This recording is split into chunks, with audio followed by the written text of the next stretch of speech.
That's different. Hello and welcome, everyone! Wayward Gamers, welcome to the Emporium. I am Jay, also known as NeoFet3 on the socials. I am your game master of fun, your person of interest. I don't know. We'll throw a whole bunch of other stuff. But you know what? I'm not the only one Primary here. suspect. Yes, that I will take that one as well. Everyone, I am so overjoyed to be back with our season 3.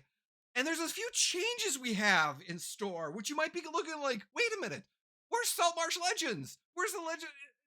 Wait a minute, what are these Legends of the Natural Ones? That is true, because we have changed our name. We have changed our game, because now we are playing Pathfinder 2nd edition instead of D&D. We moved to Pathfinder, and hence we changed the name to the Legends of the Natural Ones and their escapades in Golarion. So, before we will get into a small recap that you should have watched our last week or 2 weeks ago episode of the season finale, which was a doozy. We will pick up with a quick recap, but before we do, I want to introduce again these wonderful and talented players of mine. Jim, how are you doing today? Good. I'm doing good. So I'm Jim, Hawkmirror1 on Twitter, and back playing Glastoc Steelcloak, who, as everybody will find out now, is more sorcerer than warrior this time around. So yes, we have had a lot of character adjustments, but in all a good way. It has been exhaustive. Yes, but he does have a few tricks up his sleeve that will, I hope, surprise and impress my fellow players and my DM. So I have no doubt. I have no doubt. Thank you. That's Jim. That's like hearing Rembrandt say, "Hey guys, I've got this thing to show you. It's nothing special."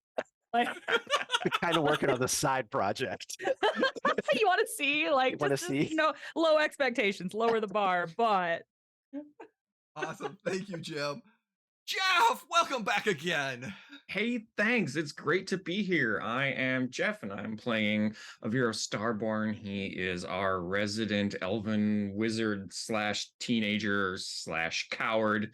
And he also slash this / that. He also has a couple of changes that are a little different this time around. I think that's going to be all of us. But boy, this kid is fast.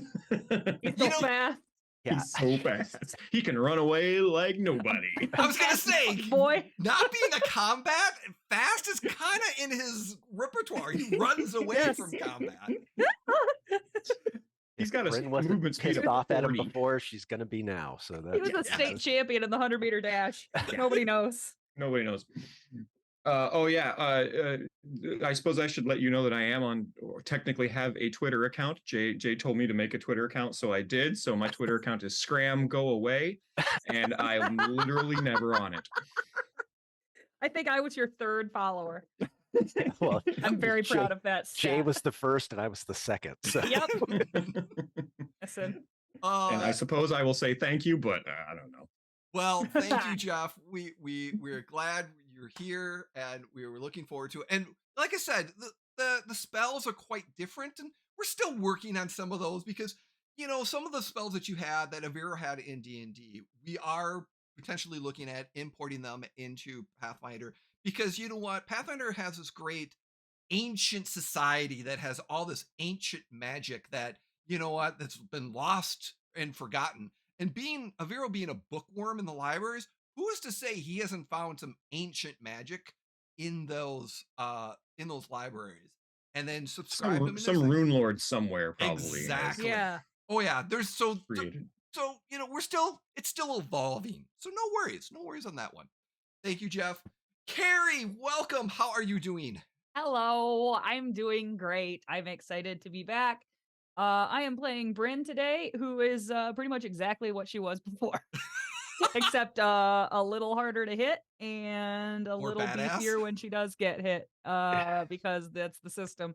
But I'm a non-magic user because that stuff confuses me, and I'm a math teacher in real life, and I don't need to be doing math off the clock. So here we are. There I'm we pumped. are. Let's go. All right. New Bryn's God. New Bryn's nickname is She-Hulk, by the way. I didn't hear your joke because my headphones got ripped off. What? I said New Bryn's nickname is She-Hulk, by the way. Oof. Attorney at law. Let's go. Damage dealing badass. Yes. I'm going to be slightly badass, but I don't want to build myself up too much in case I suck. All right, we'll do it for you. So to recap a few different things as we're moving forward, as some of you are like, new overlays, new name, all this. Yes, we're very, very excited. We want to few things. We have the new intro that we have. We want to thank Bill Roper, our wonderful friend who love you, was Bill. so kind and to update our intro to include the new Legend of the Natural Ones. And some other spoilers in that intro that will be kind of an overarching storyline for our new Golarion pathway that we're looking at. We also want to thank our affiliates, Talon and Claw, our wonderful friends that make so awesome dice vaults and DM screens. If you have not checked them out, please go check them out. Go to their website. There will be some QR codes coming in, or not QR codes. There's a link that's coming up for Dragon Daddy. You put that in, you get a 10% off on your vault. So please go check them out. Our stuff is so good, big companies copy it and give it out for free. Yeah. Yep. That's true. That is very true. That's true. We also, our second affiliate is Smuggler's Coffee. Our friends at Smuggler's Coffee, they are awesome. Go check out their website. Go buy their coffee. They have very themed coffee. And by this time that you have already seen our wonderful coffee collaboration between the Emporium for the Wayward Gamer, Shadowport Adventures, and Smuggler's Coffee is out. So check them out. Hopefully there's still some available. If not, check out their coffee. They're awesome. So Space Fuel. Yep. Fuel. Star Fuel Coffee Blend. Star Fuel. That's it. Yeah. Yep. So I keep calling it Space Fuel. Okay. Me of all people messing names up. Bill's gonna get mad at me.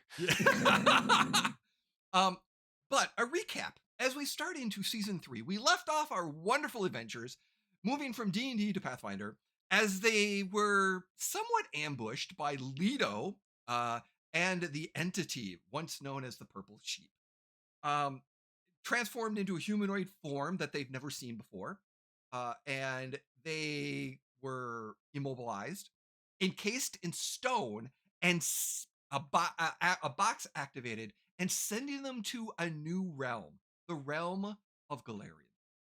At which point they merged with their Golarion counterparts, the natural ones of Pathfinder.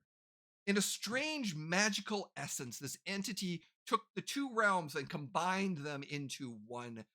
And now they found themselves landing at the stones in not Saltmarsh, but Schmaltmarsh, because this is Golarion and Schmaltmarsh is what it is. And thank Carrie for that one. Yes. By doing, there's no one to blame but me. Oh. Yes. Hey, this is all character input. Schmaltmarsh. Schmaltmarsh. And you arrive Terminator style, naked as the stone liquefied and brittled away, standing there naked, but there are 3 piles of gear not too far away for each of you. Like exactly set for waiting for you to arrive. And as you finalize getting your dressed, you look upon the city of Schmaltmarsh, and your knowledge came in as you merged, and you know that there is the Wicked Sheep that you probably need to go to. There was a note and a letter that you received from some individuals named Sebastian, and you have this inclination of going. And it is dark out, so it's not raining, surprisingly, but it is dark. It is nighttime, and you've estimated. The other thing, Aviro, without having to make a roll, you estimate by the stars, it's been about a month since you left. So when you left the city of Saltmarsh and went to the future 50 years, and then went back into the past of Saltmarsh in Faerun, your counterparts did the same exact thing. In Schmaltmarsh, they went 50 years in the future. Then they went 150 years in the past. And they were doing some things and at the same time. So that in the two realms, those actions mirrored. But Timey-wimey shit happens. Oh, yeah. But when Everybody got that? but when you left the city the first time after the alchemists fight, you estimate you've returned to that location about a month later. So you've technically it's been only a month since you've left the city of Schmaltmarsh or Salt. The city. The city. You are in the city. Okay. So it's been since you after the alchemist battle, then you got sucked into the stone for the first time after season 1. So this is essentially our original timeline. Yep, this is the original timeline, and it's about a month later that you've returned. Okay. And again, the signs, the sounds are very, very similar to what you know of Schmaltmarsh. It's the exact same thing. Some slight things have changed. That's not the wicked goat, it's the wicked sheep. And that might be because of somebody's comment in the past, Aviro, about how the sheep weren't that bad. The cult of the purple sheep weren't that bad. And hence, literally, Timey-wimey changed.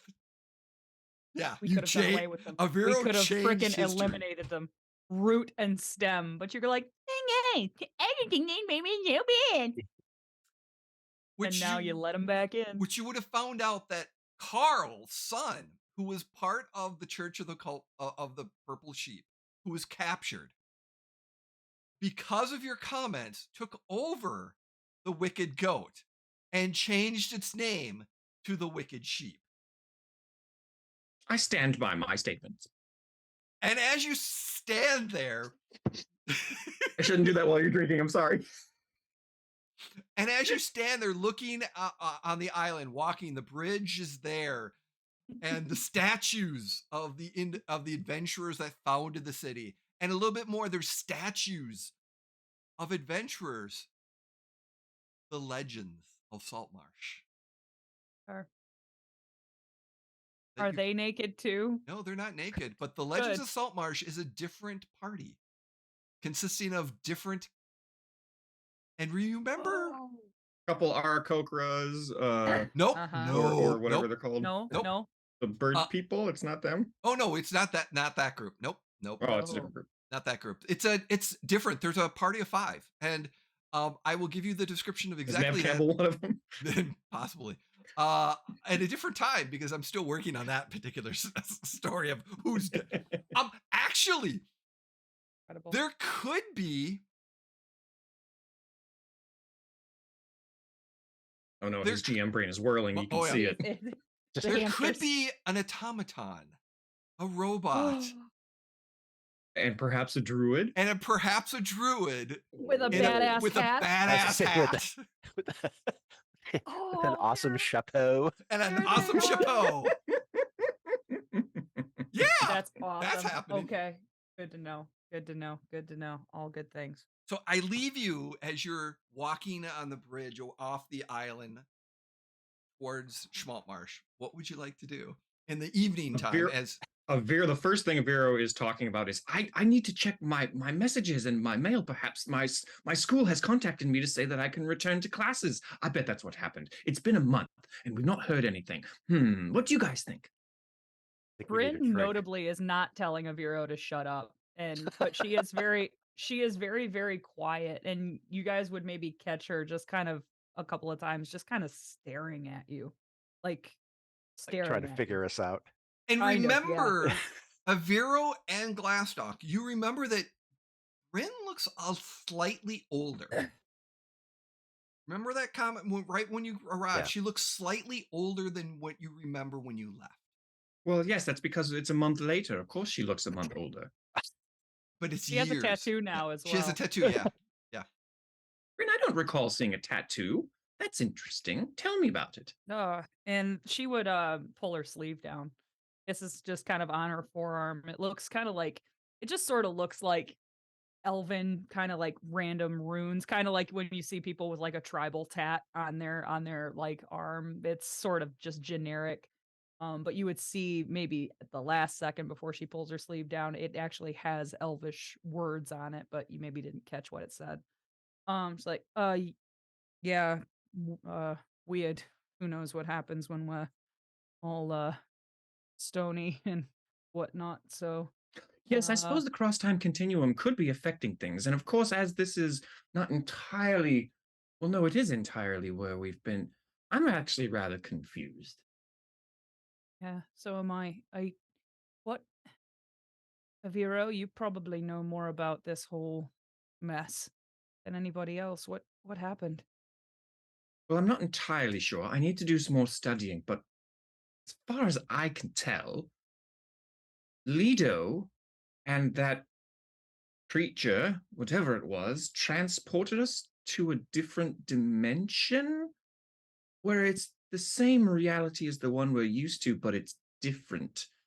And I know that's contradictory, but I don't know any other way to explain it.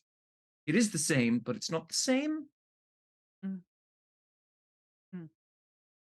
And yeah, Bryn just kind of shrugs. It doesn't exactly make sense, but It she's doesn't exactly trying make to wrap sense. her head around it. And then she's Yes. just again kind of staring at you both.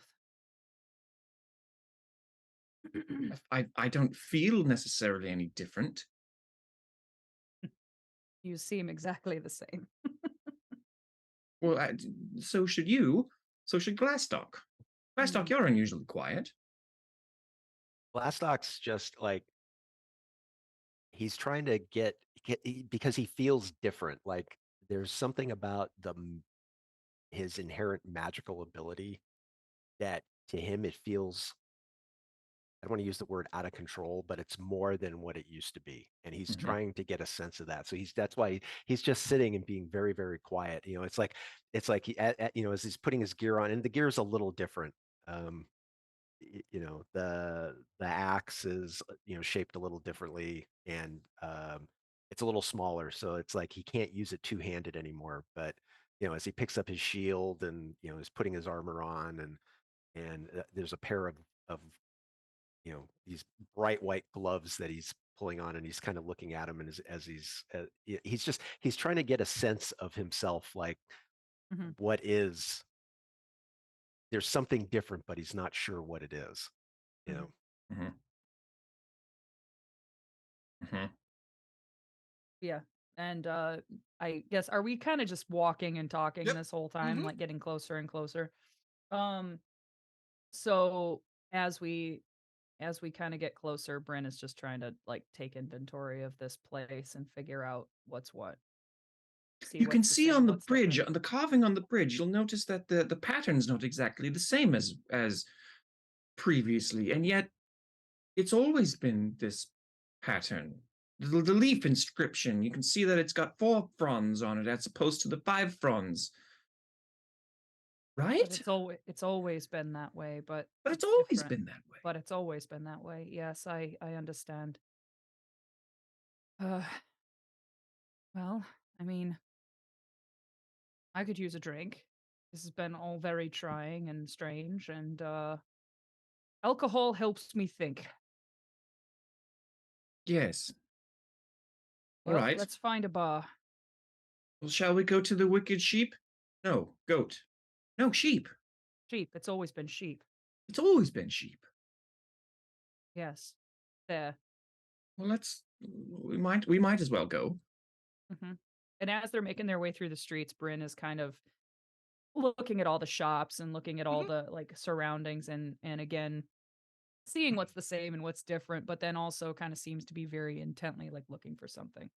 And as you're walking, this feels so familiar. The temple of of Mistra is no longer the temple of Mistra, but it is the pyramid of Netha, Enethy, which is the Golarion god of magic.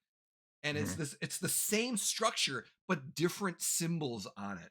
And you recall Mhm. your adventures there as well. And like Mhm. I said, you recall the librarian that you encountered and now is there, and you encountered Pepper, and you remember those adventures of being there. And as you're walking, you remember walking the streets, and you pass the magic curio shop where Glastoc's date worked, and you remember that, yeah, it's the same process and all that, and how Aviro was captured by the alchemist that was here. And as you're making your way, and it's the evening time, so there's adventurers walking around. The thing that gets you is that the Lizard Emporium and the the nature preserve, that forest, is still there too. So everything, your knowledge of bringing the cart to the, but there's some things that are slightly changed. There's like I said, the deities that you would think of is intermixing with Golarion deities, and that those deities are more prominent here, and it's more, like I said, that's the kind of the focus. So there's always going to be like, as Aviro had said, wicker goat, sheep. No, it's the sheep. There's always going to be a little bit of Like just friction, just yeah, a little friction, bit off. because of this is where you're at. Because you've had so many memories here. Once you leave Schmaltmarsh, those memories are going to be aren't going to meld as much, but you know that there's Magnamar and Sandpoint and the coastals, the shackles, and the world is much different than what you have been before. The travel, yes. Aviro stops dead in his tracks and he goes, "Stars and stones, where's Rocky?" And you remember Rocky and the events. Rocky is here. You had the adventure with Rocky. Rocky was. Do we still have the box? You still have the box. Hmm. So what, Glastoc? Is it still locked? Is it still locked? Glastoc? Actually, I'm gonna change that. Glastoc. Uh-huh. Your backpack is not the box. It is a bag of holding. Oh, nice. It is now a backpack of holding. Oh, okay. And we'll adjust that accordingly. So instead of the box, that's the one thing you notice that has changed. That for whatever reason, and you give the command and it doesn't work as well, and it changes so when you give that command, it changes into not the box, but it does definitely opens up larger, and it becomes, like I said, it's a backpack of holding instead of a bag of holding, and it's probably a type 2 bag of holding. And what you're remembering is, suddenly, as some information is kind of coming in, something with the Timey Whimey, the magic changed at one point.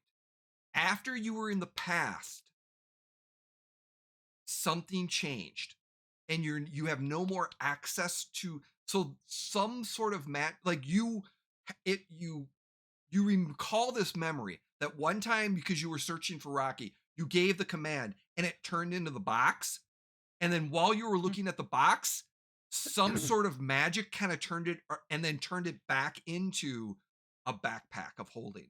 Kind of this is very much like a dream. Like it just became a backpack. And you realize that you didn't do anything. Something on the other end did.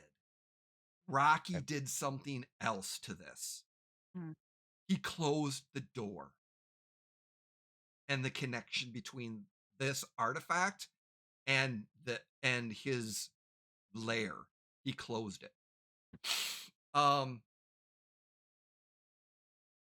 And then the knowledge of Rocky, and you remember tales of black dragons in the area, in the swamps and stuff like that.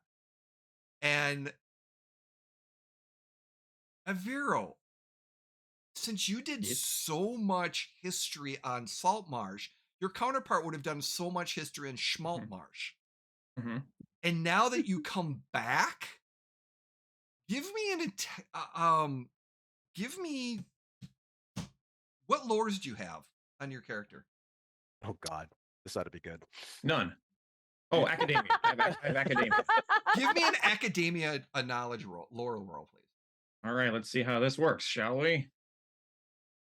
21. Okay. Attaboy. 7 on the die for a 21. So Nice. as you were starting to remember, and you're going through all your process of remembering, you now remember some stuff you read that you just weren't like because your studies of black dragons, you focused on black dragons after learning Rocky, but the knowledge didn't kick in until just now, as you're just like you vaguely remember, and it didn't name him specifically that you could recall, but now that you're like, oh, there was a black dragon, an adult black dragon that destroyed the Sanguine stronghold back in the past. Rumors have he was in charge of the Sanguine stronghold, but the adventures, the legends of Schmaltmarsh went and defeated the big Sanguine army that basically that the lizard folk and all these sea folks banded together to beat off the sea devils and these Sanguine, and they found a black dragon there, and that black dragon was Vosrock the Redeemer, or the Reclaimer. Son of El the Reclaimer? No. Vosrock the Reclaimer is one of his names. Motherfucker. All right, I will of course share this with the group. And he destroyed, and upon his defeat, he destroyed the complex and left. Huh. Intriguing. That's Bryn's face kind of sinks, and she has there like she would ask. She said, "Has there been any like rumors of where he went after he destroyed the lizard folk thing?" Aviro? Mr. GM? No, there was rumors that maybe there's rumors that there was a black dragon in the swamp that has an army of lizard folk with black scales. But there's also, because remember, there was some sightings of a black dragon in the city, and there was comments about the black dragon, and the Reclaimer was known in the city, and you remember you saw a black dragon follow you.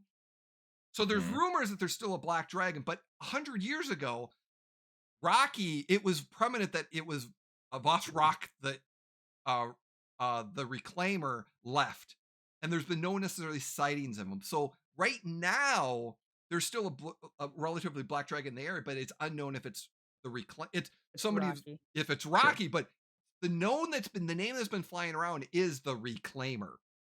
Oh Jesus. Okay. But at this point, you're not sure where or if it's left. There's still some, because there's also dragon hunters that are going into the swamp looking for this too. So there's still rumors. What time of day is it right now? Evening. So we're looking after dinner. It's dark outside. Definitely it's evening time. So most of the shops are closed at this time. So Aviro will say, perhaps sitting down over a beverage will allow us to sort of collect our thoughts a bit more. But we do have to be back at the Standing Stones to meet the Sebastian fellow by 10 p.m. So let's not be late. Actually, Aviro, you realize that the 10 p.m. Actually, it's like 10:15 right now. That letter was for your counterparts. Oh, so it's not evening at all. No. Well, that was your counterparts. It is evening, but it wasn't us. It was before us. Yes. Gotcha. Oh, okay. Well, then I don't say any of those things because I would have known that. Yes, obviously. Yes, that's fine. Yes, I think we should sit down over a beverage, and we don't know anything right now other than what's right here. And Brynn would gesture at like just us three. Like, we need to take stock of what we know, and then we need to work outward, out through. And then she would like read a sign, Schmalt Marsh, and then go from there. Agreed. One thing Glastoc I know still, is that I desperately need a drink. well, Glastoc's still going through all of his stuff, and all of a sudden he pulls out his what looks like the tankard that he had before that could never spill, except it's already filled. Oh, I'm so glad that made the journey. So he turns and he hands it to Brynn, and he's still going through his pockets, and all of a sudden he pulls out a handful of what look like stones, and he hands them to Aviro. Thanks. I Can I make an identify roll to know what these are? and then Glastoc kind of looks at you as he's looking at him. He goes, "I think if you throw them at people, they will disorient them." Really? Intriguing. I'll have to study these further. I mean, nailing anybody in the head with a rock will disorient. Yes, I suppose them. concussive force No, can disorient. I think they make a loud noise when you throw them. Oh, like puppets. No, puppets are different. They have to animate fun little Puppets, stories. not puppets. Anyway, sorry, I didn't. And Brynn would kind of smile to herself because, like, just like old times. And then she would take a drink out of this tankard, and it tastes like weirdly like exactly what she wanted it to be. Yeah, pretty much. It's like the best IPA she's ever had in her life. Glastoc, as you're running, you also find a little bottle of perfume. No, that goes right into the holding. That was given to you as a gift. But it's like he looks at it and just kind of like quickly, like hides it. What was that? Nothing. What was that? It looked like a very small vial of something, Glastoc. You all know what it is because you've seen it before. I'll bet. That wasn't your perfume, was it? No. Brynn and Aviro were elbowing each other. Yeah, 100%. Yeah. Oh God. Pepper appleseed or apple bottom. Wonderful perfume of specially tailored pheromones. Yes. And yes, for those that know, Pepper Applebottom will be returning sometime in the future. I have no doubt because she is in this realm. I love them. I love all Apple Blossom, by the way. Apple Blossom. Did I say Apple Bottom? I didn't say Apple Bottom. I said Apple Blossom. You did say bottom, but okay. I'm not sure it was an apple bottom. Yeah. Anyways, as we're moving along, as you're moving towards the Wicked Sheep, and you're making your way through town. Like I said, there's people, there's the sights and the sounds that you're common to in the evening times. Noises of happiness. Adventurers walking around. Shops are kind of closing up. Dinners. People walking around. And as you're making your way through the town and up towards, you get to a corner, and at that corner is Radix General Store. Is it actually called a Radix, or is it something slightly different? No, it's Radix General Store. Oh, okay. Same as remember. Is it open? No, it is not open. Closed. It's because it's how late it is. It is closed. But there might be. How's Brynn feeling right now? As you walk past that.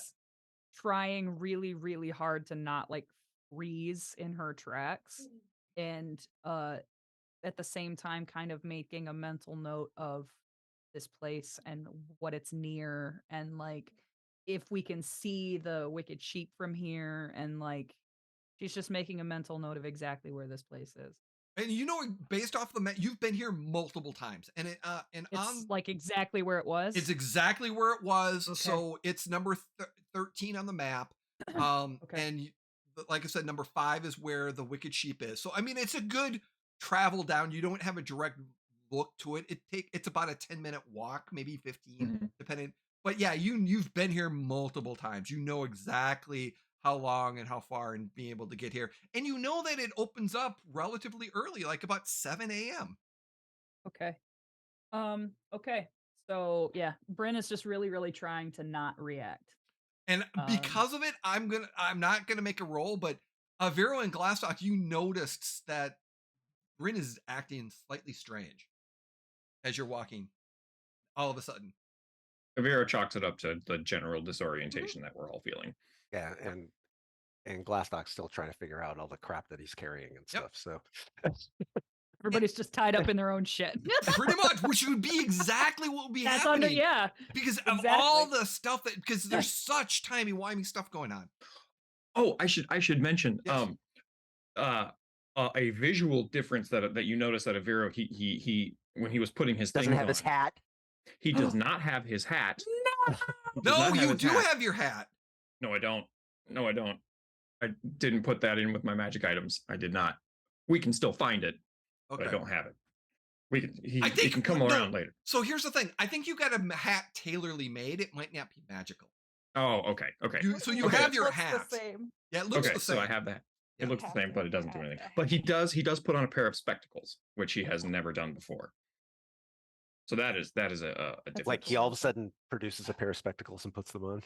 No, like he pulls them out of a but that's what I pouch, mean. like, yeah, like all of a sudden he's like, he has a pair of spectacles. And as he does that, Glastoc, like all of a sudden you see Glastoc, he pulls it, and he actually has a pair also. But they're more like those craftsman ones with all the little lenses. Oh my god, yes. Like a jeweler's. And he just shakes his head and he puts Brynn's eyesight is perfect. Aviro's eyesight is perfect as well. These are magic. They're just magic. So you're making your way through the town, and eventually you get to the entrance of the Wicked Sheep. And the sights and the sounds, very, very familiar. And you walk in, and it's relatively busy, bustling. Same sights, same smells that you are used to here. The large poster painting of the legends of Saltmarsh are there. But what you notice is that there is a purple sheep in the painting now. Before you recall, like it had been painted over. It had been painted over. Now it is clearly right there. Oh, jeez. And one of the individuals in that painting, you now vaguely like that looked very familiar to the protector of the purple sheep that you fought in the boss battle. The monk that absolutely just smacked Brynn around a few times. Looks vaguely familiar. Not exactly, but vaguely familiar in that was standing right next to the purple sheep. Wow. But everyone, like I said, you're enjoying the sights and the sounds and the smells is the same. The person that owned is the same person. There's a shelf on the back, and there's the row books, things of that nature. It's like I said, it's the same. But yeah. What do you want to do? Get a table, or pull up to the bar, or wherever we can sit. Yeah. Everyone, give me a perception check, please, because we're gonna do a perception because we want to get a roll in. Natural 20. Dirty 20. We're natural 20. First one of season 3. First one of season 3. Which apparently isn't automatically a crit in this game, but God bless. It's a 31 total, so. Oh, damn. God. I see everything. Wow. I got a 13. Okay. Dirty 20 for me. Brynn and Aviro, as you walk in and you're looking for the terror, right before you get to the table, Brynn, you feel the presence. This recognizable musk of just swagger. And as you turn around, you see Lido just standing there with a drink. And all I wanted was a quiet drink. God damn it. And he just looks at you as you walked in. He's kind of in that dark corner. And he just. Brynn would just kind of sigh and like pinch the bridge of her nose. And then she would just like, let's just go. Let's just go. And she would just like walk over towards his table. Please. Those, as we walk in, and all of a sudden Brynn and Aviro see what's going on, and Glastoc still got his head down. They turn and start. What Glastoc doesn't even pay attention, and he's still walking in a straight line towards the bar. And Bryn would go over there and be like, Lido, delightful to see you. It's good to see you. You made it. Your travels. Please. Have a seat. Dinner.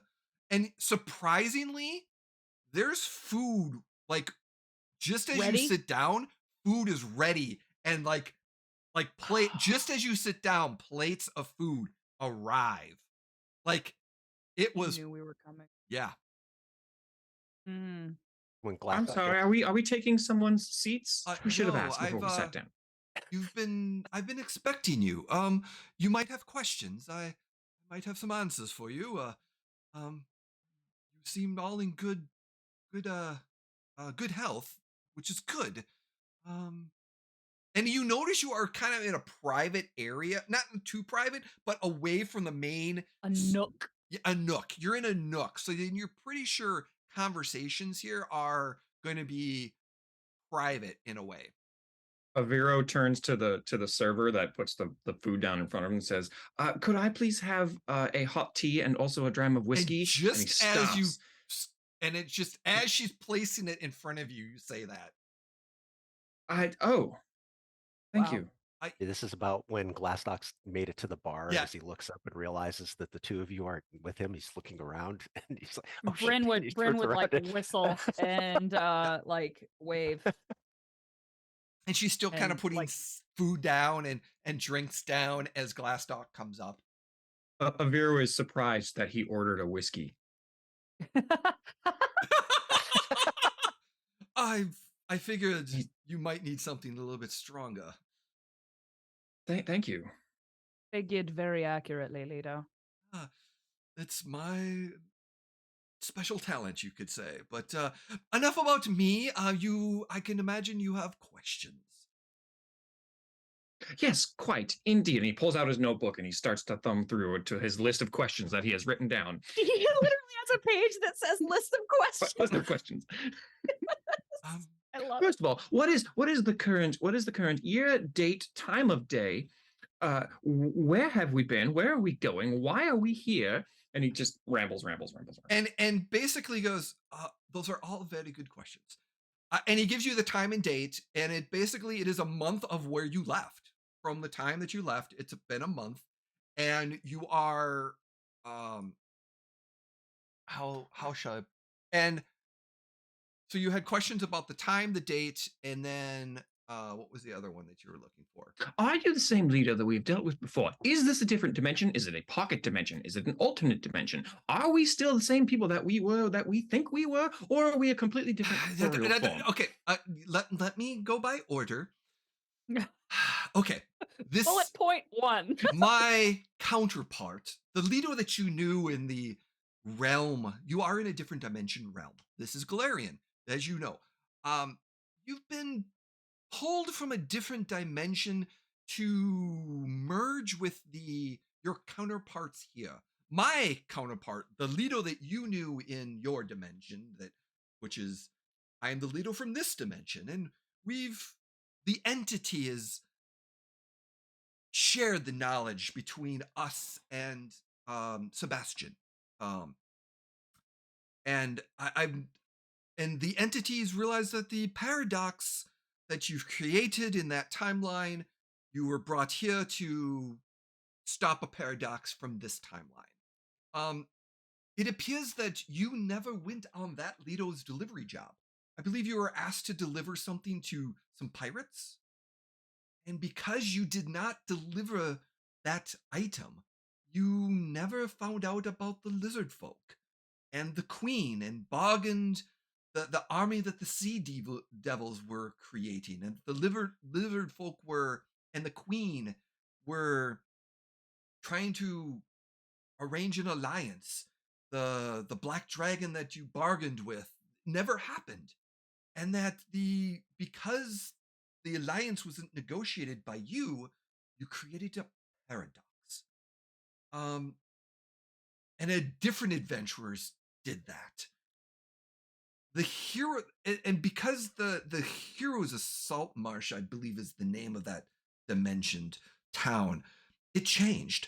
Now your counterparts here also didn't do that, and that because they didn't do that here, they had some alternative ideas of returning back to the future, and unfortunately those alternatives brought their demise. Aviro was furiously scribbling as he was writing. And that's when they remember that brain of you thought you died in the transfer, and you realize why you were encased in stone.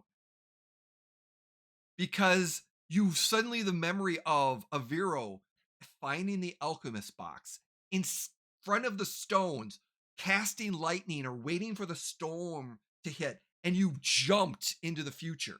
And then you tried to do it again, the same, like you jump 50 years in the future and you're like, hey, we can get back. We just need to do one more jump, the storm.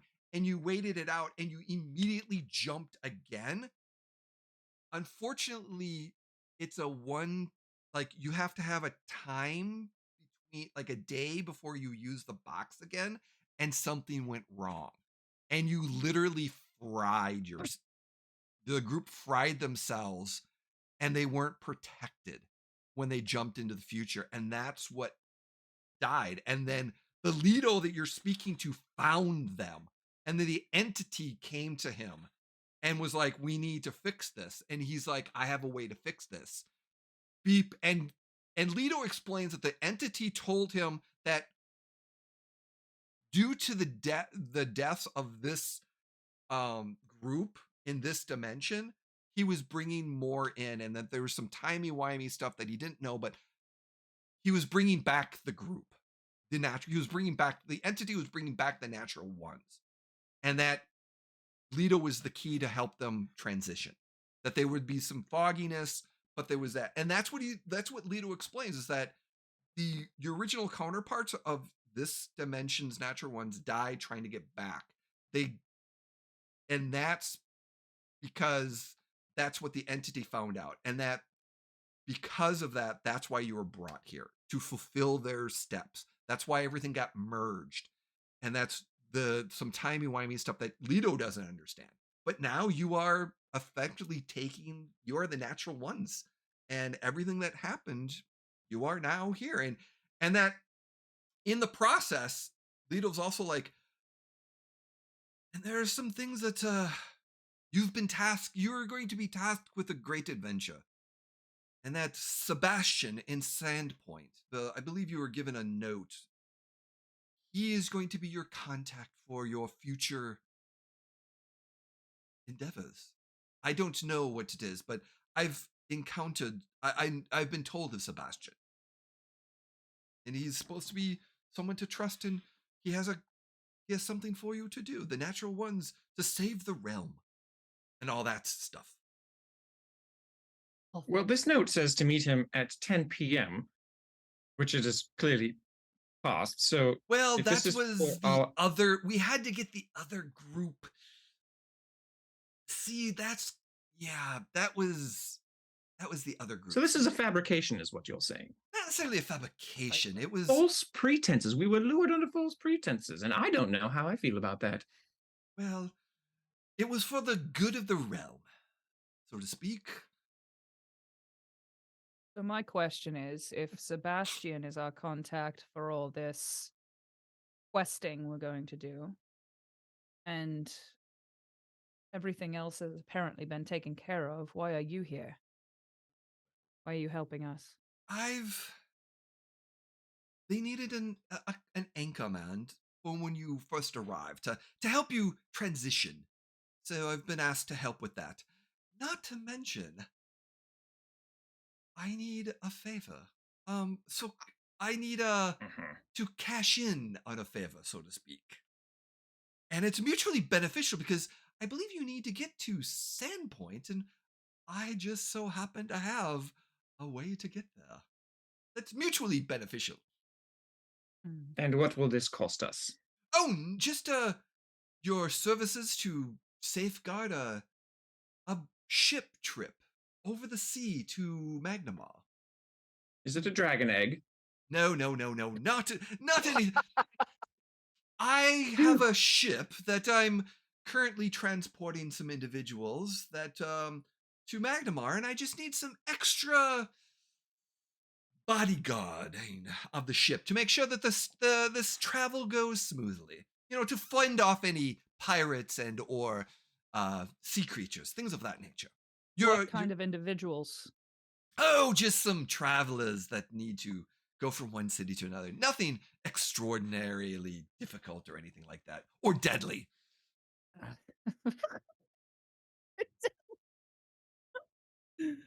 Oh my god.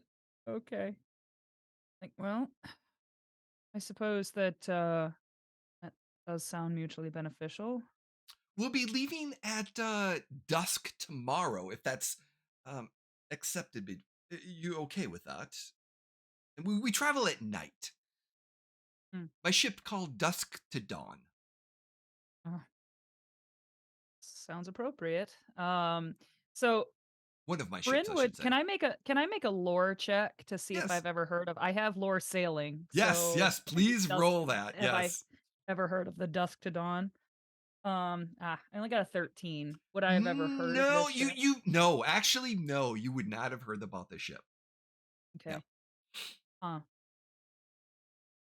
right. Could have been a smuggler ship, and that's why you're not knowing of it. Right. That's not unheard of to not have heard of smuggling ships. Mm-hmm. What general area? Yeah, this is a player question. What general area is Magnamar in? Is it in the Saga lands? Where we currently are? You are. Let me pull up a map of the. I will pull up a regional map. So, in Roll20, you're going to see a regional map. Schmaltmarsh is down here by the fern, the mush fern, or the mush ferns area. Magnamar mush fins. Mush fins. Magnamar is over here onto the, okay. and then Sandpoint is right there. Okay. So technically there's a way through the swamps. It takes a lot longer, but the route that you're going to go by sea is much shorter. It's about a week's travel, unlike the other way, which is probably almost a month's travel. Wow. Actually, it's more like several weeks. Yeesh. So I kind of like shrug and I would look over at Glastoc and Aviro and I'm like, oh, it does sound like on this occasion our goals are aligned. It was. I have to say it was asked of me to be able to help you provide the service to get you where you need to go, and beneficial in this way.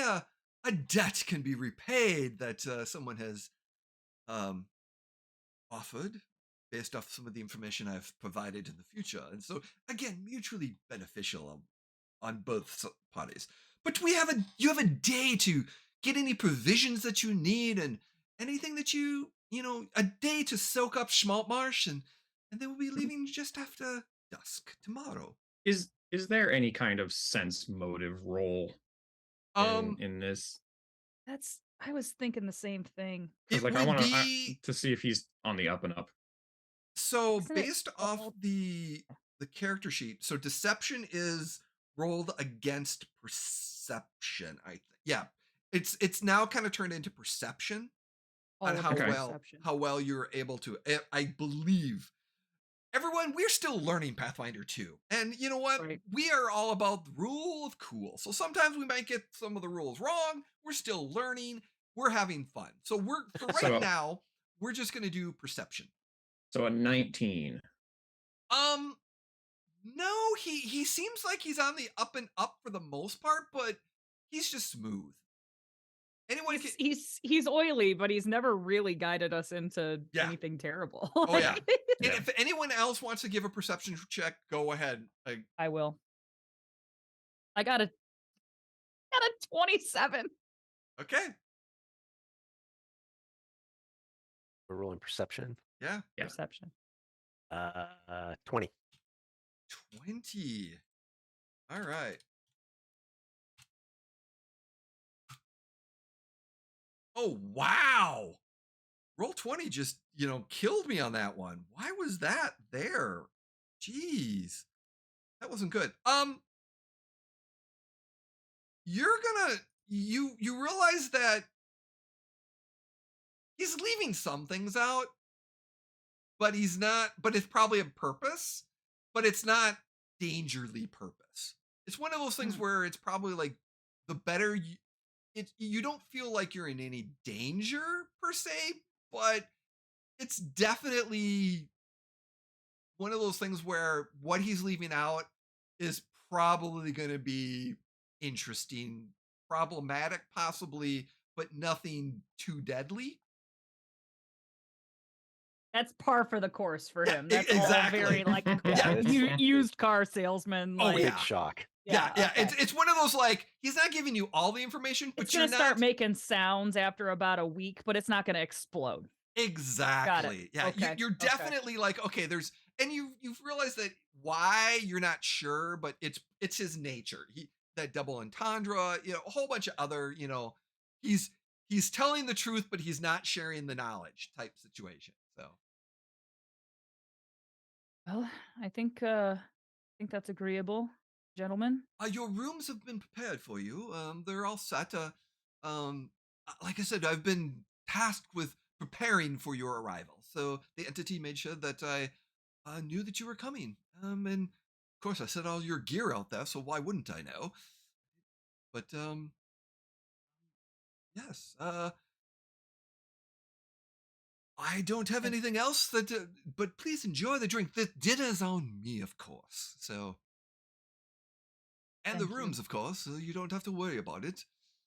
But yes, enjoy your day in Schmaltmarsh tomorrow, and I just need you to be at the dock, and he gives you the dock number of where his ship is.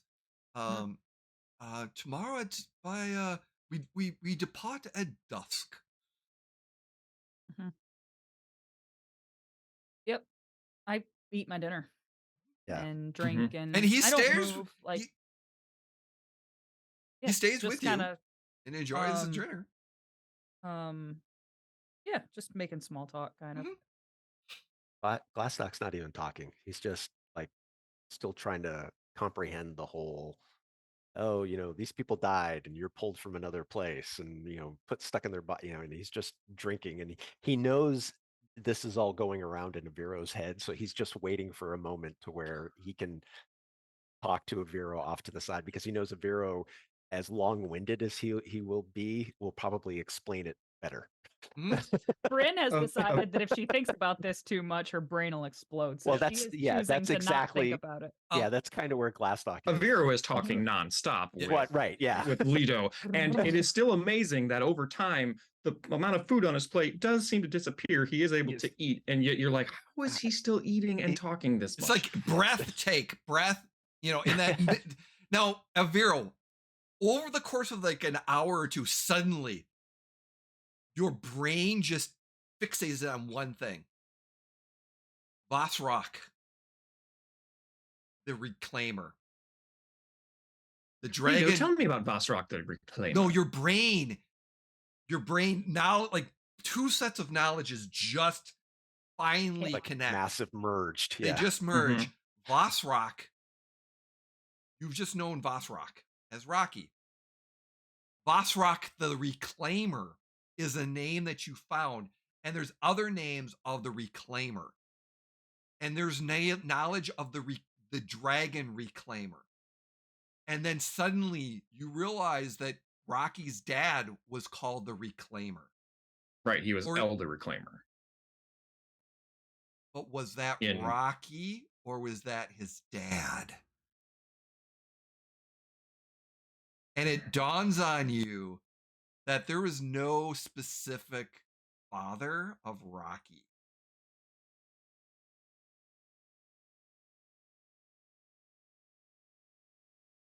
And your brain starts to realize that every black dragon that is potentially could have been Rocky.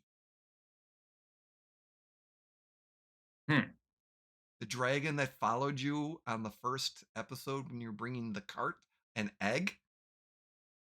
That could have been Rocky. That He is could his have- own dad.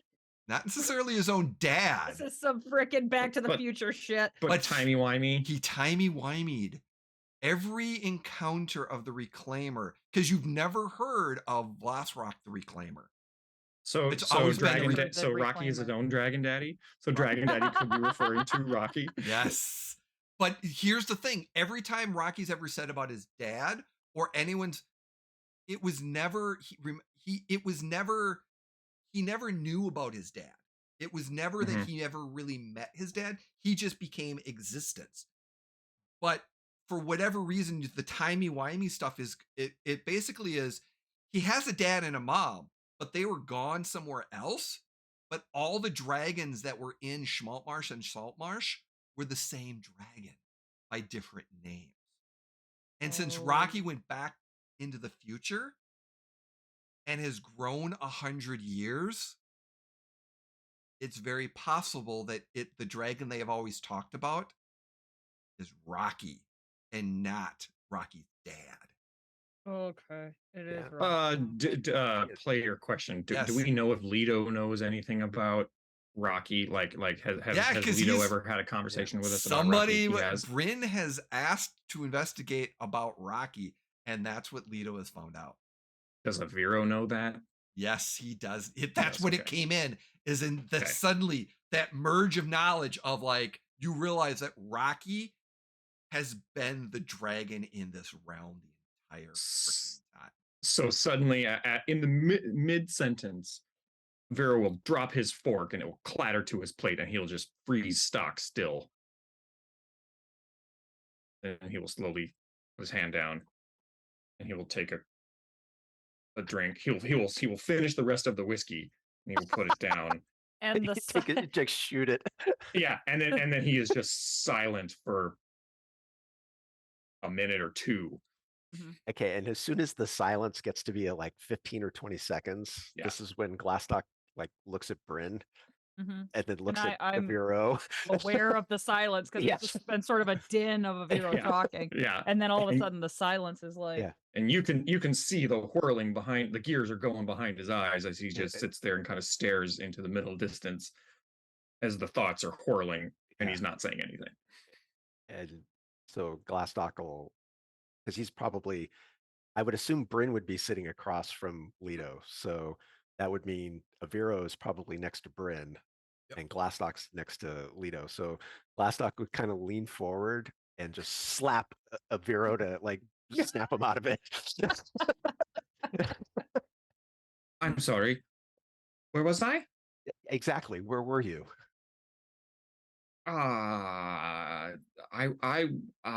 The thing is a bit discombobulating. All of this taking all, yes, that's it. A bit discombobulating, all taking all this in. Yes, of course, that's exactly what happened. Yes, yep.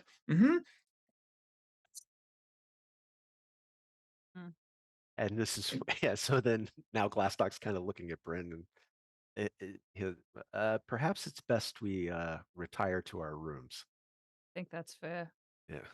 And the one last thing, Aviro, you realize, Glastoc, the Reclaimer, there's rumors that he joined the Blue M's, Who else?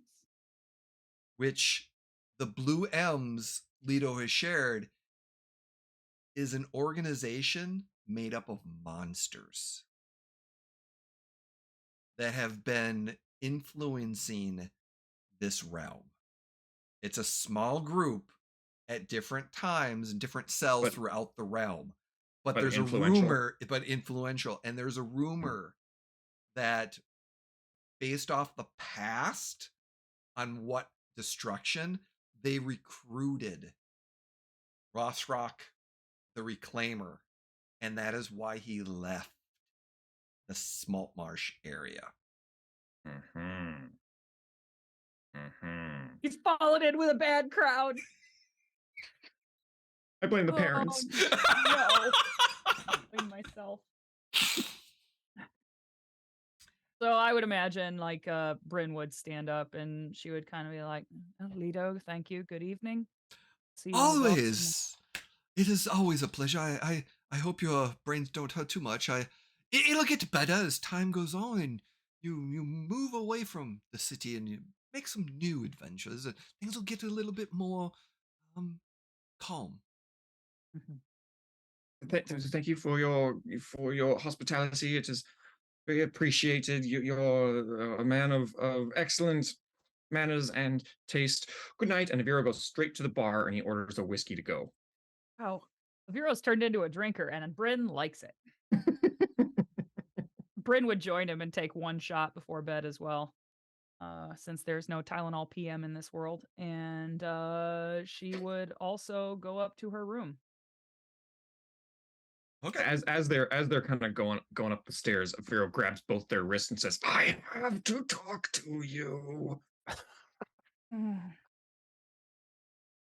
That's And kind of what I figured. I have, like through clenched teeth, I have to talk to you. and he's louder. He's louder than he thinks he's Yep. being. Yeah. Yes, Bryn this would is just Aviro nod being and follow. quiet. Yeah. Yeah. So they shuffle into a room with one of their rooms, whoever's is first, Yeah. probably. And he quickly shuts the door and he word vomits everything that he had been thinking about Rocky and all of that. You're gonna have Anything to put it in English. That was what is English? Simple.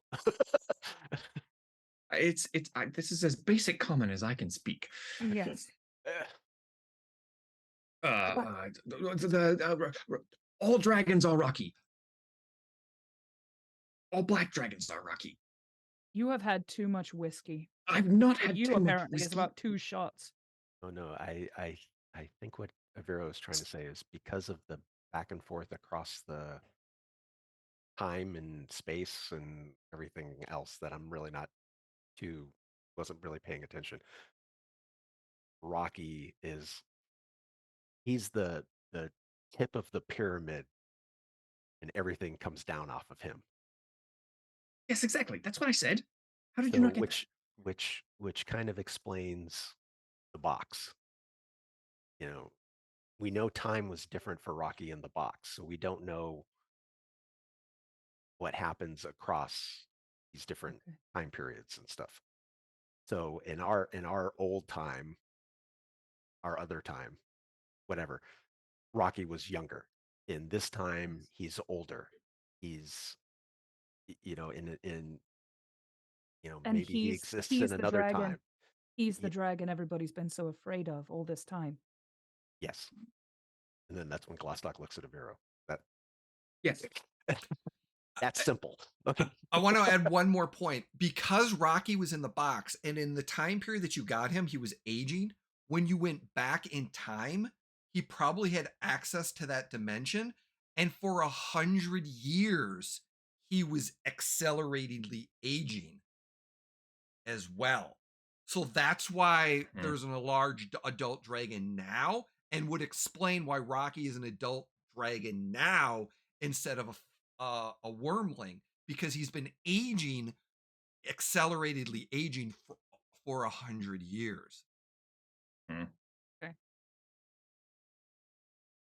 Hmm. So we need to find him soon. Seems prudent. Think he'll remember us? It's hard to say. Possibly, hopefully, but Timey Whimey is very strange, and I don't fully understand it all myself. I can certainly do some research and try and figure it out. I think Look, that'd be prudent. if we are literally taking the space of two different people across two different times, we don't know how that's affecting Rocky. Like Rocky in this time could be, I don't want to say nothing, because he's looking at Brynn, like Mommy Brynn. He may not understand Mommy Brynn in this time period. But he also might, because we have those memories. Right. That's Therefore, the thing. it seems to reason. As confusing as it is for us, and we haven't aged, and then he kind of looks at Brynn, Side glance. Side eye. Side eye. But he's aged considerably. So just like when, how much do you remember of your childhood? Especially unlike humans, where their childhood is, years. Ours can be, and then he's looking specifically at Aviro, centuries.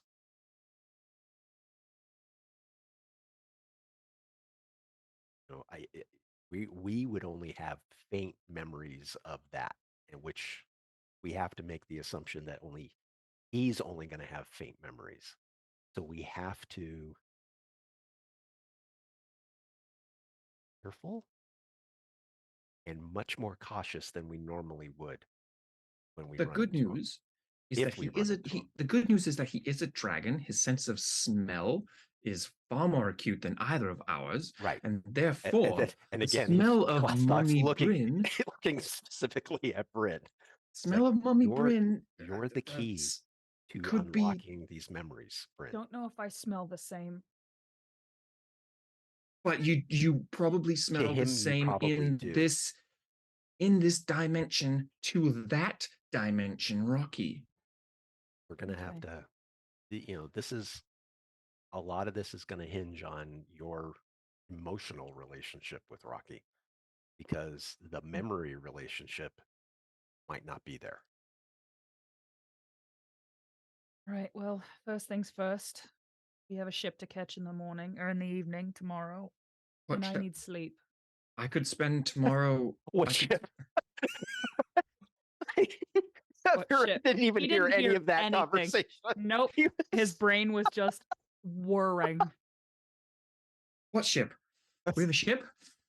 Yes, the Dusk to Dawn. We're going on a smuggling expedition to get to Sandpoint, where we are meeting this, and then Brynn pulls out that letter, Sebastian. All right. We leave at dusk. Correct. So I have all day tomorrow to research. Correct. All I have right. some errands I'd like to run as well. I'll go to the library in the morning, first thing in the morning. Shall we meet back here at specific time for, say, supper, and then at dusk we can head off? Oh. All right. I shall see you in the common room tomorrow evening, say 4 o'clock. You give us plenty of time? Of course. Excellent. All right, well, good night, all. I hope you're able to sleep. Oh, I need sleep now. I've always needed sleep. That realization all of a sudden hits him. Strange, foggy feeling I'm feeling in my brain and in my body. I need something, but I don't know what. I have to sleep. What? Oh my god, this is so perfect. This is amazing. Timey Whimey. Oh my god. I love it. Oh, Love it so much. yeah, I could see Aviro with a book. So much wasted time. Yeah, You're gonna lose so much mouth open. Sleep just kind of takes him because he doesn't know enough to understand reasonably. Oh my god, yes. He's just gonna crash. Uh-huh. Oh yeah. He wakes up, he's got ink all over his robe. Oh. Just prestidigitated away.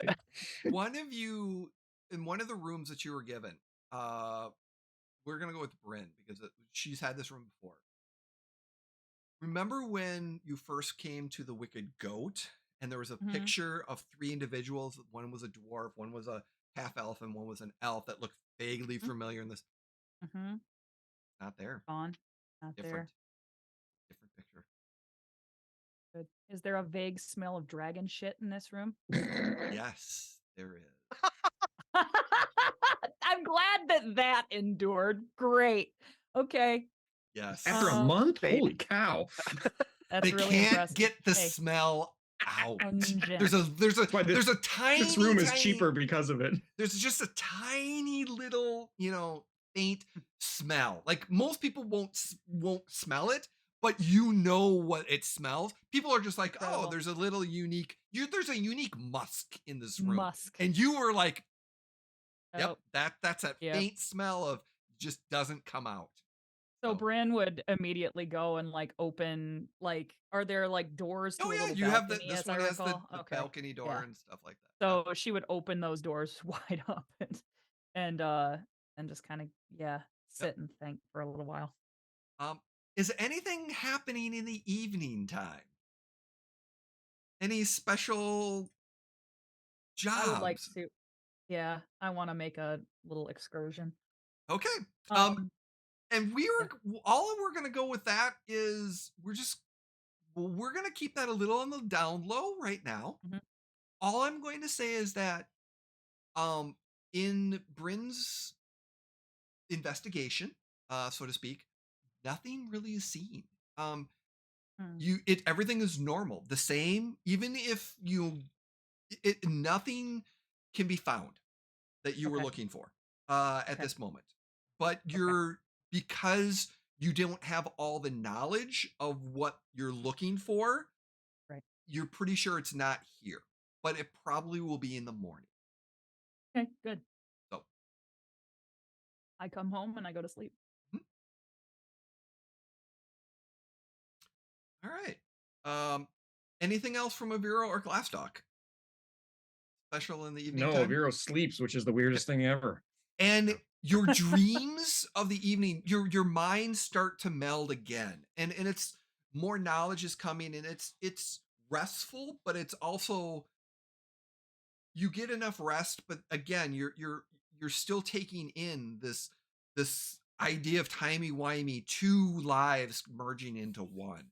But it's starting to settle, and you're starting to be more comfortable with what's going on. But again, there's going to be times where you think you're going to do something, and like Aviro, you want to cast a spell, and it's not the spell you want to cast. Something else get cast. You were like going to Hmm. do Mage Hand, but something prestidigitation all of a sudden came out in a as a hand it was starting to clean, and you're like, wait a second, okay.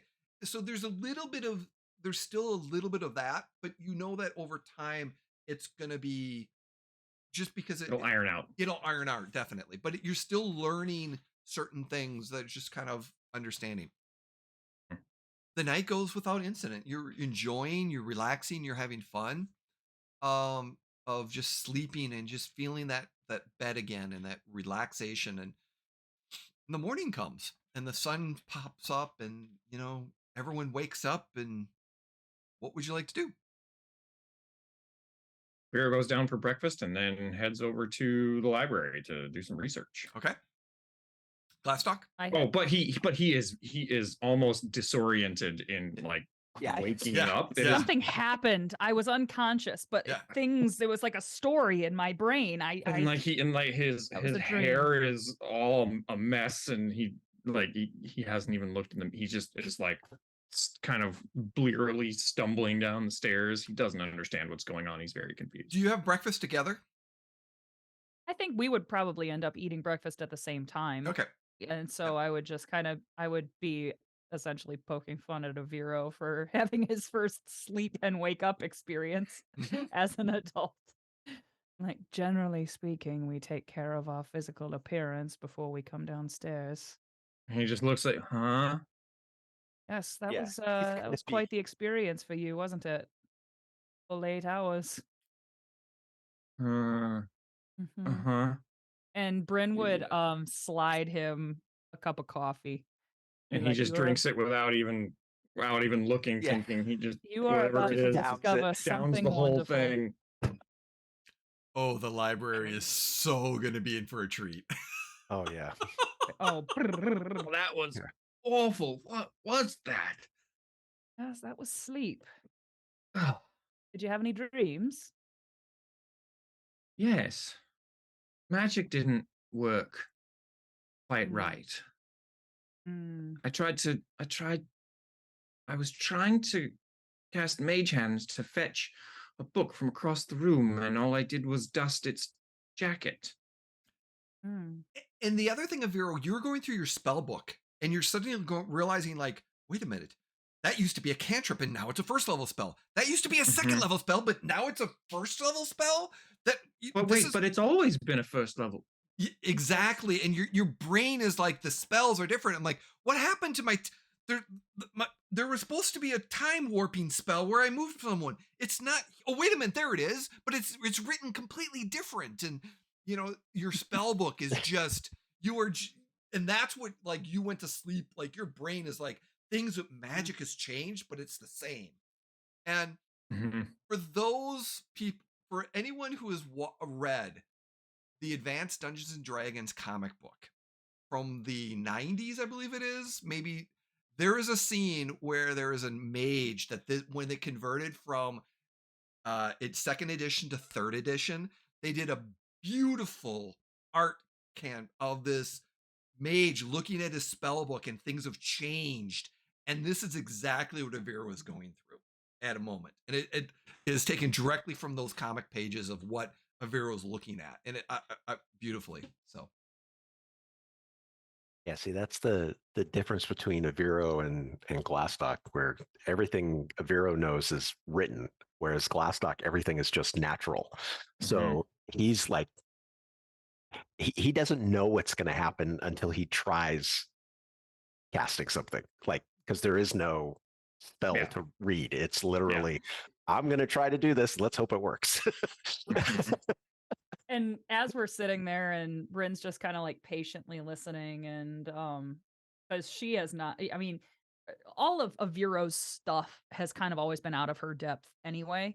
And so she kind of like can't even wrap her head around the changes that he is experiencing. And then she kind of like, as she's sitting there, like with her kind of like just like I'm sitting now, she would spot a tattoo on her forearm again and then just kind of like pull her sleeve up. And she'd be like, well, take a day, Vero, and don't be too hard on yourself now. Don't research too hard. Try to Oh, take it Brynn. all in. The idea, as if one could research too hard. Oh, you're such a kidder. Well, yeah, good luck with all of that. I'm not- too hard. I'll I'll be back at around 4. Right, well, I will be off as well. I shall see you all at the prescribed predetermined meeting hour. Yes. Gathers his Otherwise stuff and- known as here at 4. And Brynn That's would what I said. leave. And they depart. before we get to that, real quick, Glastoc, what is your plan for the day?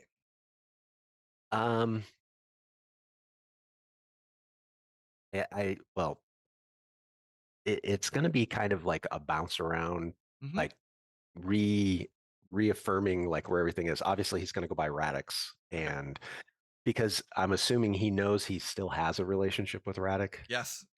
Okay, and so it's going to be, it's like that thing where you run into somebody that you recognize the face but you don't remember his name, and you're trying to like Hey, pull bits of you. information, And you remember, Copperlocks, the old wizard, is here Yeah. too. Okay. And Aviro, the brain, your tower is here. Yeah. Yeah. But Which is not a thing I can really do anymore. Actually, there is in the back of your spell book, there is a spell. That tower spell is in there. It came from an ancient, so that is one of the ancient spells that you dug up in the library. So that tower spell, but it can. So there is a cozy cabin spell, which is a 3rd level spell. So I wonder if then the tower spell is like a 6th or 7th level spell or whatever. I feel like it's got to be higher. No, not necessarily. It's one of those where you were able to. It was going to be your higher level spell slot that you used up each day, similar to what you were doing before. That 3rd level spell. So whatever it was, because of the Timey Whimey, but it's one of those things where it's very possible that we'll talk about it off, that maybe something has happened with your book, that something got changed and or damaged, and you've got to figure out how to do that spell again, or you have to rewrite it based off of something else. But we'll figure that out. We'll There's part of the page that's left, or that you actually have that spell, and we're going to create that spell based off of like it's ancient magic that you found in a library. So, and that's why you were able to do it consistently. Cool. So Aviro's is going to go to the library. Brynn, you're going to be going on a hat. Glastoc is going to Radix. Are you all leaving the same time and going and walking together to these different locations?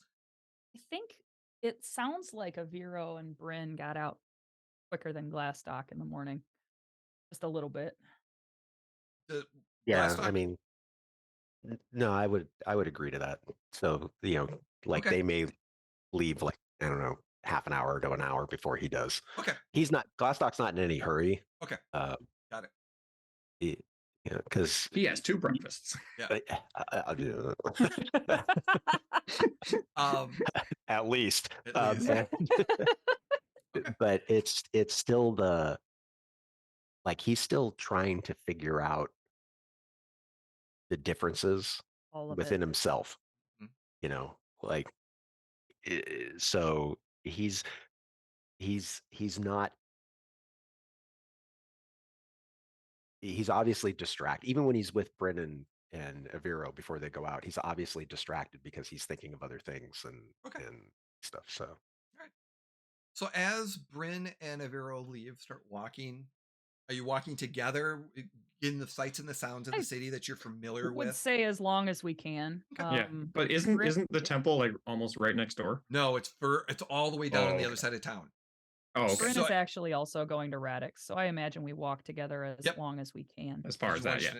And as you're, and again, the sights and sounds of the smells of town and the opening up the shops, and you're feeling the familiarity of the town and the sea. And as you're kind of getting close, you get to the corner where Radix is right on the corner, and Aviro, you still have like a half the town to walk before you get to the temple. And as you start approaching Brynn and Aviro, you get Radix is right to the right. And what would you like to do? How does that describe? How does that look? I would kind of pat Aviro on the shoulder and be like, "Well, this is I have a little shopping to do, so this is where I get off the bus, hey?" And then Bryn would kind of just like smile and be like, "Don't research too hard now." Oh, it gets me every time, Bryn. All right. Enjoy your day. Good luck to you as well. Stay safe and all that. And as Aviro goes, Bryn again kind of like looks after him and like just like looking at him and kind of it's very strange for Bryn to see him and to just he's Aviro and he's exactly as he was and it's yeah, she just kind of takes that in and then she sort of looks over at Radix and um yeah, makes her way inside. And the doors have been open, and it's a little busy, but not too busy because it's still relatively early. He's probably been open for about an hour. It's probably about 8 a.m. or so, and there's some running around, and the dwarf of Radek that you remember is behind the counter, and he's like, "Welcome!" He's helping some other people get some stuff, and he's kind of walking. Somebody else is behind the counter, and it comes in, and he's like, and he sees you out of the corner of his eyes, like, and gives you a wave as he's kind of helping with another customer. And a few minutes go by and stuff like that. And but during those few minutes, what is Bryn doing anything? Um yeah, she does need a couple of things. Like she just wants to get like some arrows and like just stuff. But she is kind of like pretending to be looking very intently for this stuff and then kind of looking around for somebody. And you don't see that person. And then eventually Oh. Radek gets done, and he's like, "Then, what is it? Yes, It's Radek. been a while. Are you back in town? You're looking at. Is Glastoc with you? Is he going to be stopping by earlier Yes. too? Excellent, Hi. excellent. Yes, we have a very brief time in town here. Ah. We're on our way somewhere else, but I imagine, I mean, we're here, so he'll stop in. You finding everything you need? Yes. Yes, more or less. And Bryn would kind of like shrug and be like, that stock boy that you had working here last time I was around. Is he Talk. still working here? Yeah, talk. Strange. Something's up with that. he I don't something happened. Brynn immediately, like, her face, like, drops, like, He and yeah. he informed me yesterday that he's not coming in anymore. Something about um, he didn't get into a lot of details, but he's very quickly he just was like he's some individuals showed up, adventurers. Had a conversation with him yesterday afternoon, and he informed me last night that he was leaving, um, abruptly. Leaving Uh, he leaving just where? he didn't give details, but from the looks of the individuals, like, and he kind of looks around for a second. I believe the Pathfinder societies. I've had some friends in the groups, and I've recognized them. But they're strange. They weren't your common. They were upper level based off of that. It's quite strange, but he left abruptly. Asked for his if you could get an advance on the wages that the payment that he's had, and he was leaving. He left. And you didn't overhear anything about where he was going? No, something. He just said his opportunities and safety. Some. It didn't make sense. Mm. Mm. Are you okay, dear? Yeah. Yes. I'll take and Bryn would just kind of like hand like a little bundle of arrows and um pay for them and just kind of be like, all right, how many pathfinders were in this little party? There were two adventurers. Two, like I said, there were. Like I said, I've got friends in there. They didn't look like your typicals. Normally, they brandish the emblem at times, and Yeah. they use it as. No, they were secretive about it. Mm. But I caught a All right. glimpse of the. So. A wayfinder. s- Um all right.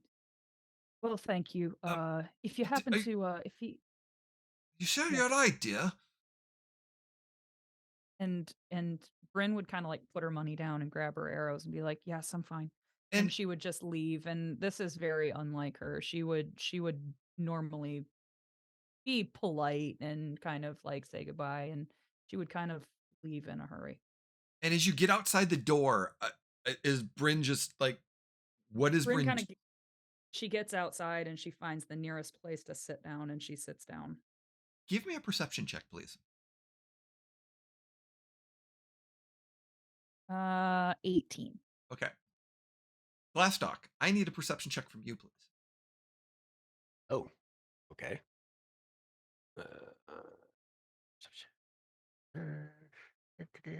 20. Okay. Bryn, Mhm. as you're sitting there, a few minutes kind of go by as you're kind of sitting there. And because of where Bryn's emotional state is right now, Mhm. she didn't notice. But suddenly you hear a voice from behind you. And the voice simply and it sounds vaguely familiar. Mhm. And what you hear is, "What? Don't be sad."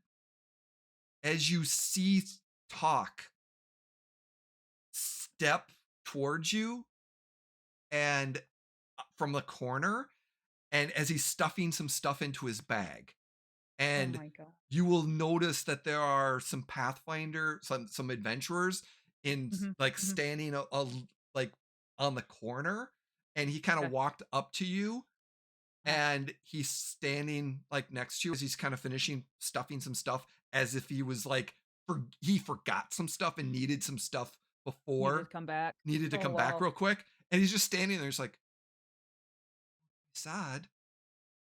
And Bryn would stand up and just kind of like relief washes over her and she just kind of like looks at him and smiles and like almost seems like hesitant to like touch him, but then like she can't hold it back anymore. She just like wraps her arms around him and hugs him and just buries her face into his shoulder and holds on for And a for a long time. second, he kind of pauses for a second and then realizes and then just embraces Brynn.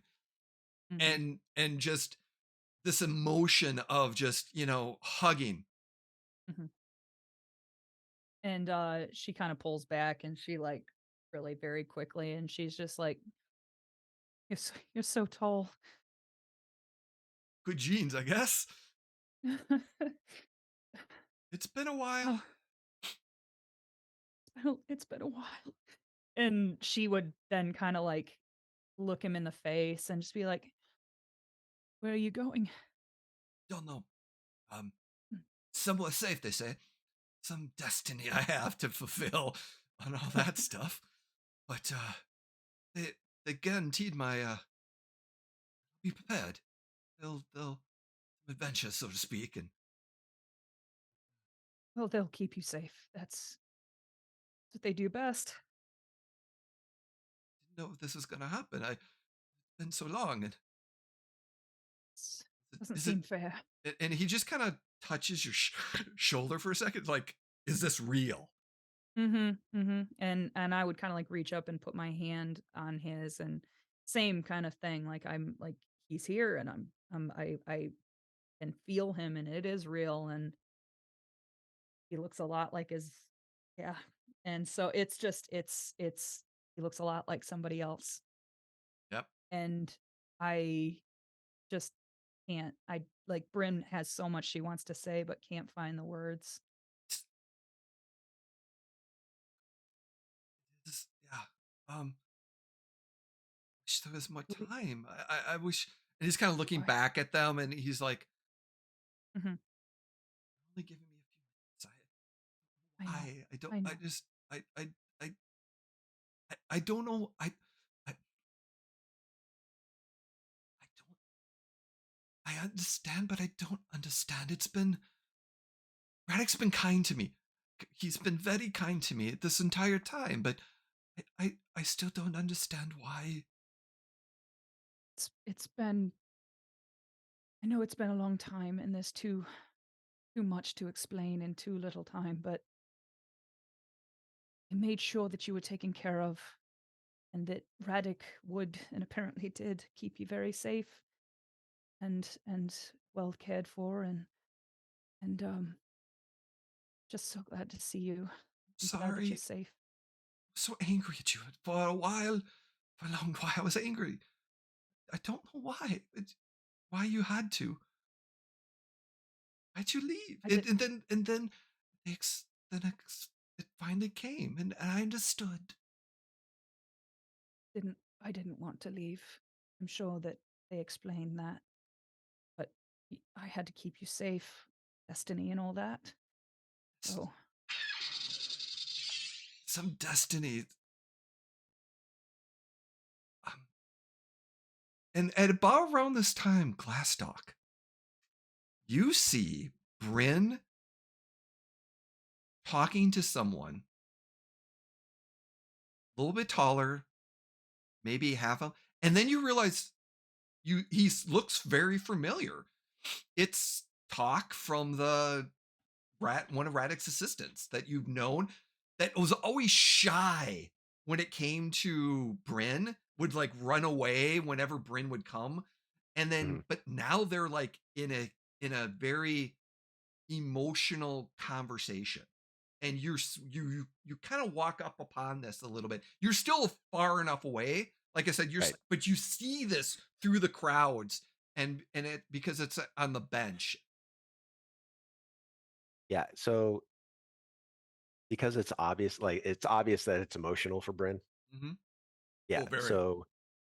So Glassdock would like definitely hang back so that Bryn doesn't know he's there and just kind of wait for it to play out. And then if she, whichever direction she starts to head, he'd make sure that she doesn't see him.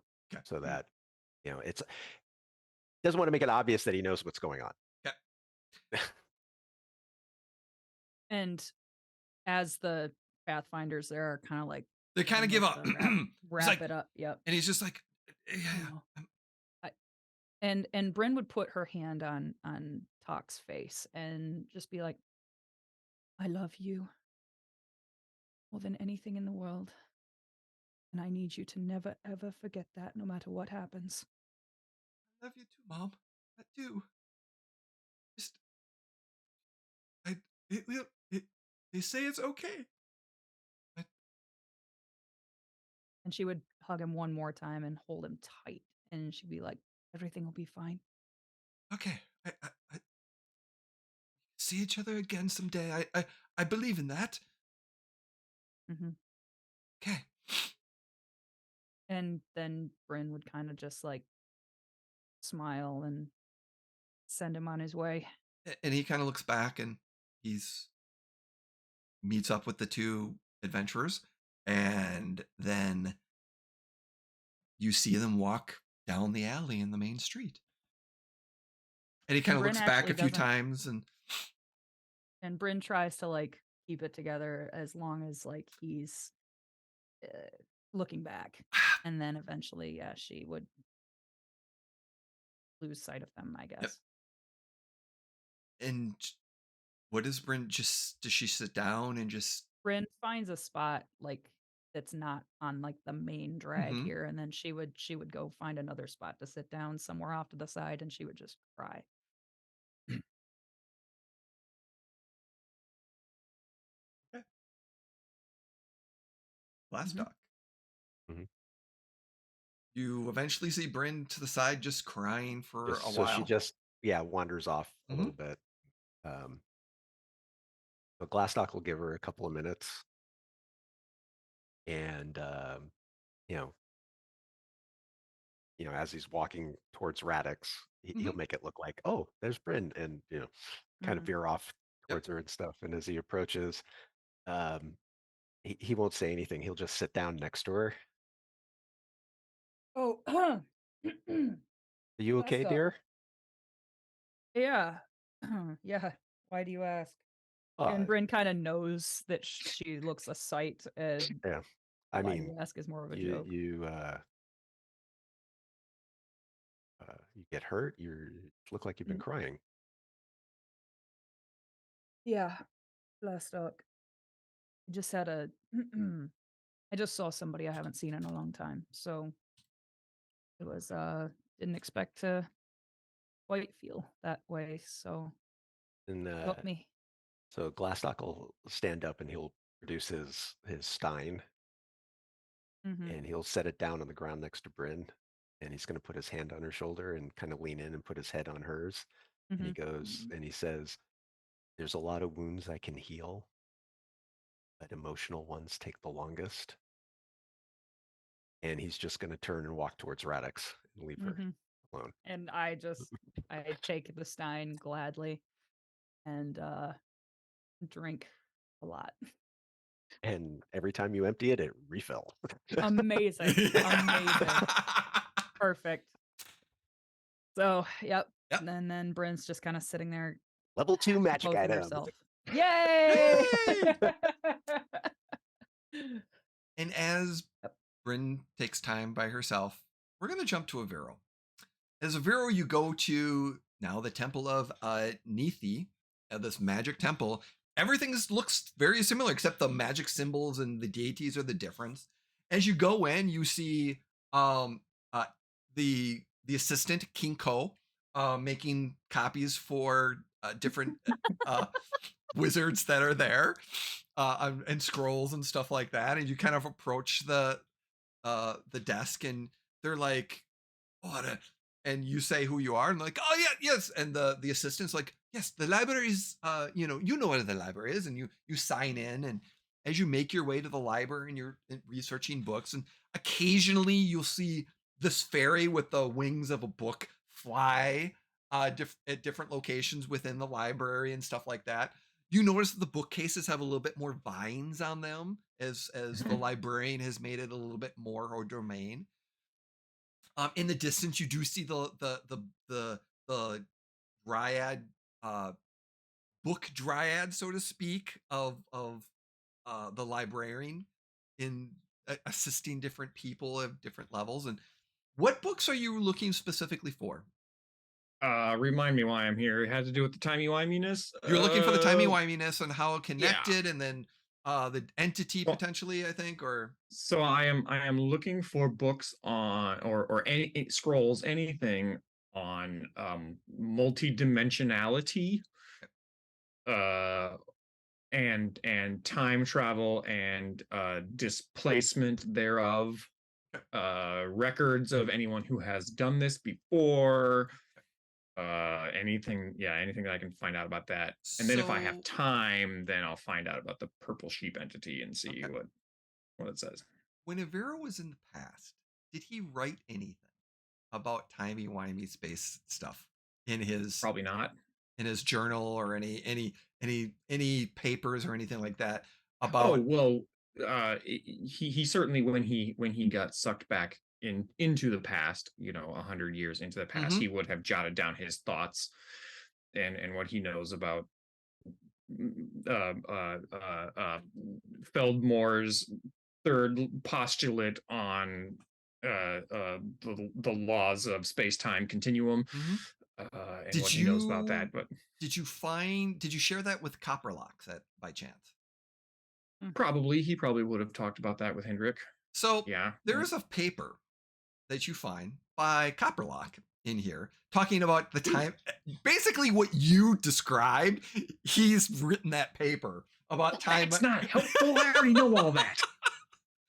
But then the cross references of Yeah. the dimensional, you realize that over the time that there is a theory that there are multiple dimensions, the Yeah. multiple realms within the realms, and that the dimensions can, that very rarely, like, can go back, but cosmic deities or cosmic forces sometimes have the ability to pierce the veils between them and be able to bring in or send things between them.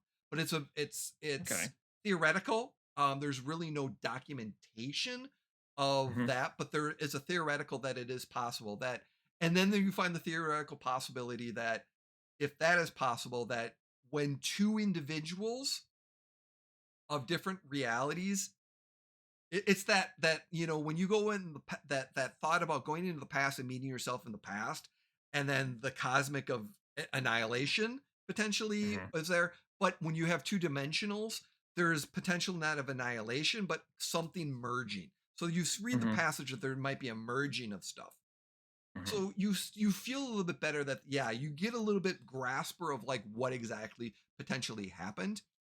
Hmm. There is a lot of information about the purple sheep. There's wild theories of the deity known as the divineness of the purple sheep, and that dragons and deities and but you Well, that find, one's not true, and yeah, that one's not true. All right. Well, that one's not true. Ooh, that might be true. and there is one passage you find in your research that someone wrote that leaked through, that someone believed that it was a cosmic deity that had the ability to warp reality and dimensions, and that's why it connected that. Hmm. And there's never a name, it's only known as the cosmic deity, like a Hmm. cosmic deity, Hmm. and it would take the form of a purple sheep. Hmm. Okay. Cool. I will make he will spend the afternoon making notes and trying to cross-reference everything he can to verify the validity of whatever he Yep. can Oh yeah. do. Yep. Yeah. Definitely. But there's only one little passage, like it's been known to come, stuff like that, so it's not something Right. that's I will add this. There is another deity that is connected to the cosmic deity in references. Huh? Ninard, it's Nadar Dadari, and I will put that name in the thing. And Dar Dadari. it supposedly, this deity is connected also to Sarenrae, which is one of the main sun Yeah. deities. But this particular is a sub, like a an assistant to this deity. It was a lesser deity, but you found a passage that there was a connection. And the other connection you found is that this particular deity died in a great war battle, but was reborn as a normal person, not a deity, that fell to the realm and became normal, Mortal. more of that. And there's rumors that this would become mortal. And if her mortal shell ever was destroyed, that her essence would be her essence could be molded into a good or bad deity. And as you're doing more research upon this, you find a strange symbol. Lines, red lines, almost like a strange star that kind of come back and forth at like that kind of have a center point and then go out and come in, and at different locations. And there's many different, like there's two and then two more and then and slightly different angles. Almost geometric, one might say. Perhaps an interesting symbol that perhaps ran in the opening intro of this particular episode that we are currently. Yes. Could it be something like that? Yes, actually it is. It's all coming. But something about this geometrical shape that, red and it popped up, and you vaguely remember this symbol popping up again, and you just remember subtitle that it's this deity that died and was reborn, went under many different names, and the name Nari came up as related, that's connected to this fallen deity. But again, it's the essence. And I will give you one last thing in your research, because I'm not making you roll, because Aviro's variant can find this information very easily. There is a proverb. Aviro knows all. Yeah. There's no, he doesn't. That's why he's researching. Yeah. Highlander, I am everything. Yeah. I know everything. There is a prophecy, so to speak, that was written long ago, that if a deity of this would be reborn, there are items that potentially that deity has, that what made that deity itself would have broken. And those items, if they were put back together, could bring that deity back to its deity self again. Is there anything about the alignment, the good or evil nature of this particular deity? This is alignment. The deity of Denari was neutral. It was a neutral deity, but you know that the ritual to bring the deity back, it could be brought back evil, or it could be brought back good. Could it be brought back as neutral? Potentially, No. you would bring it back to its normal original self, more or less, which would be neutral and potentially good. But it says that the ritual, if once those items are brought together and a ritual is performed, whoever's doing that ritual to bring them back would choose between an evil or a good. Ooh. Does it have any information about what those items are? No. Well, Good questions, Jeff. My God. Jeff, everybody. He's got his finger on the pulse. But yeah, you spent the entire day finding all this information, and you're just like, okay, this is definitely fuel for the mind, and when it comes to this, for the campaign. Yeah, for the campaign. And then, like I said, it's that small little burb you found here, and then you went over to this book and you found that, and you made the connection. And it's literally that those investigation lines that are on a board. It's in Aviro's head. He has this imaginary board of the connection here to the connection there. It's not imaginary. He can conjure it up and make those it's in front of him. Oh yeah, he can actually conspiracy board. And you conspiracy board, and you're just finding all these little connections throughout the stuff. Yeah. All right. Awesome. So that's what he spends his afternoon doing. All right. And then we get to Glastoc. Glastoc, you get into Radix. Radix there, and he eventually sees you after you're helping. He's like, Glastoc, my friend, how are you? Oh, you know, it's up to things. Another day, another gotta day. make Oh, up to yeah. things, It's you know? been such a long time. We were worried about you, but it's good to see you that you're in the flesh. How are things? What can I have? What do you need? Oh, we're heading off on a little ocean voyage here Oh, tonight. And water's not exactly a dwarf's strong suit, if you catch my it depends on the meaning. dwarf, actually. And then Glastoc looks down at his chainmail armor he's wearing. So, yeah. Yes. Do you you remember my friend Aviro? Yes. Mm-hmm. Yeah. Well, I'd be willing to bet he's not going to handle being on the water as well as say Brynn and myself. Do you have anything that may help him, alleviate any motion sickness he may come across? Let me see. Might have an ointment. You might need to go to the alchemist's shop or a cure shop for something specific like that. That would normally be right where I would head, but I figured I'd come and see my good friend first and see if no, you had something, something a little more, off the market. Yeah, I unfortunately don't carry anything like that here. More than generally, but I would have to say for that motion sickness, you need to speak to the alchemist. I have no doubt they'll have, or the magic curio shop. Yeah. And so, how's business? Been pretty well. Rumors here and there, but the same old Oh, really? schmosh. Yeah, rumors, you say. And Glastoc's going to use the diplomacy skill about there's one for like gathering rumors or something. Yeah. Nice. Gathering information. Okay. So yeah, canvas local markets, taverns, attempt to learn about a specific individual topic. GM determines the DC of the check. Blah blah blah. So besides here, you can do that throughout the. What are you looking for? Right. What information are you looking for? Specifically, anything on obviously Rocky. Okay. But as a side thing, Lido. Okay. Good boy. I need two Bad boy. checks. I need two rolls. Okay. First Rocky and then Lido. Okay.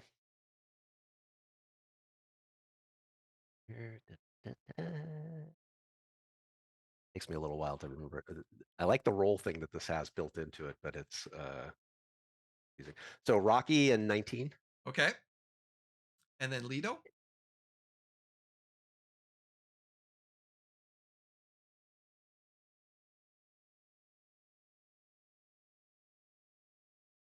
$29. Wow. Okay. Plus 12 coming through. No. Rocky. What you get about Rocky is, that there's the rumors of the dragon in the realm, Dragon the Reclaimer.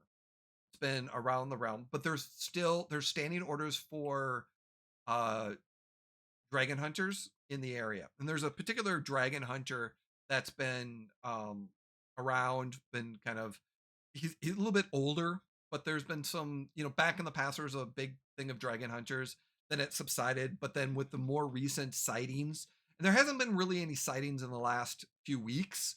Like when you first came to town, there's a lot more sightings Right. while you were in town, but after you left, there really hasn't been much sightings at all. Okay. So it's kind of seems to have calmed down, and there's been some things, but there's nothing specifically about Volrak the Reclaimer. The Reclaimer's been kind of known, but Mhm. based off of some of the information, he hasn't been sighted in a while. Except there's a rumor that you heard that the Reclaimer left the area and went north for Hey. northwest towards Sandpoint or further north of that. Okay. Magnamar, Sandpoint, but maybe a little bit more north of that. Okay. Riddledale, possibly. which are some coastal kind of northwest of Schmaltmars on the Okay. coast. And there's there's also black dragons all in those areas too. So there's known black dragons. There's actually the Dragon Bowl. There's an island off the coast of Sandpoint that is supposedly ruled by a dragon, black dragon. It's not a Okay. contest, the Dragon Bowl. It's not like a sporting event. Yeah. Could be. Next year, it's going to Happens be once a the year. Dragon Yeah. Bowl as sponsored by Radix Shop. It's All enter, only one leaves. Yeah, Kind of thing. As for Lido, Rada kind of gives you a look, and Mhm. he's kind of looking around a little bit and kind of pulls you in a little bit. He's like, why do you need to know? Is there something specific you're looking for? And I've had some good Well, get some stuff for me. He's a smuggler. well, that's exactly it. Between you and I, that's who's we're doing a job for tonight. Oh, But, okay. He's gotten some he's been around. He's been around for a while. well, yeah, that's the thing is like how much does he have his fingers into within the town for as long as he's been here? He's got some good pull with the black market. He's not in control of the black market, but he's got some good pull within the black market. Some would say he may have established it, but he's not. He helped establish it. He's got his hands in quite a few things. From what I understand now, he's running a transport business. He's got a few ships, but right now his personal ship is docked on called the Dusk Till Dawn, and he's running a specialized transport for some individuals. What? I don't know. Okay. But everyone that has ever been on that ship has come back alive, to my knowledge, that I've heard. Some very, very specific rules on his ships. Okay. But I also heard that it's not exactly it's unique. Mhm.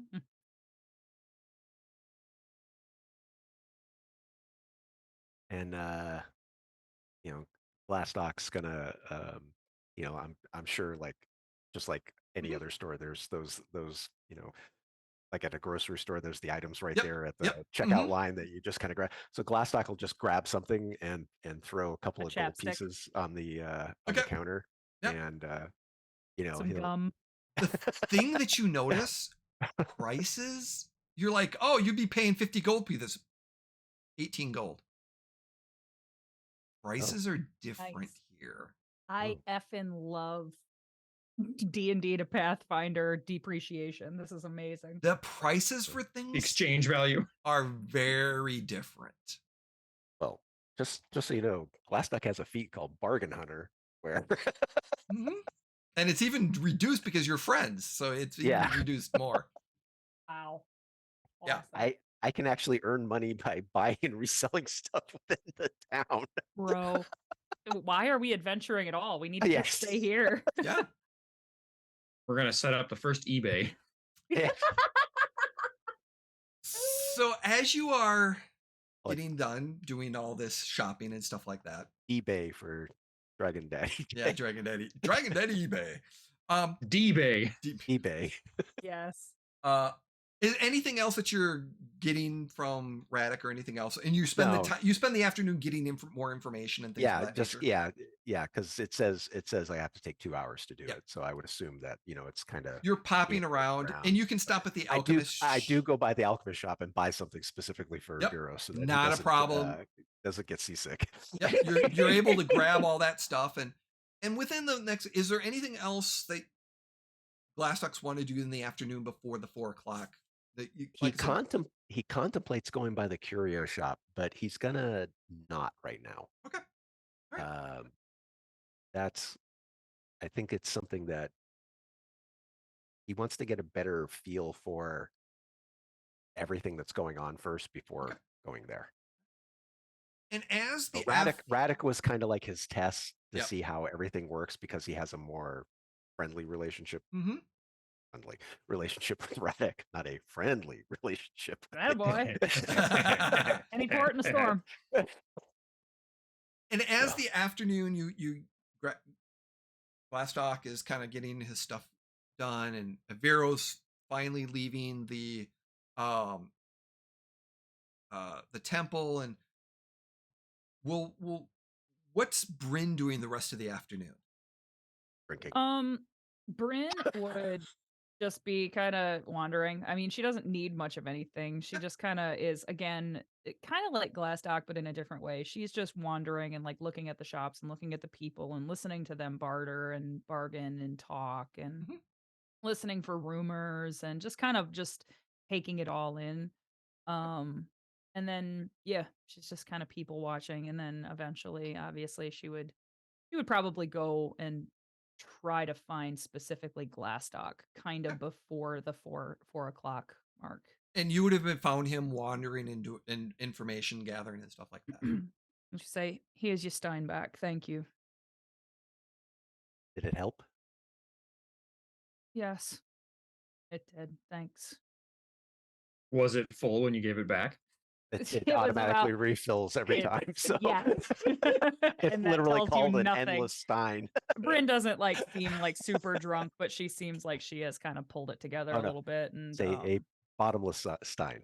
So it's always filled to the brim with delicious ale, no matter how much is drunk or spilled. If emptied or upended on the floor, the stein will fill again within 1 round as long as it is right side up. It's impossible to transfer the ale, blah, blah, blah. Yeah.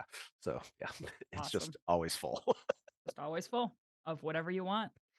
And Yeah, sorry. no, go ahead.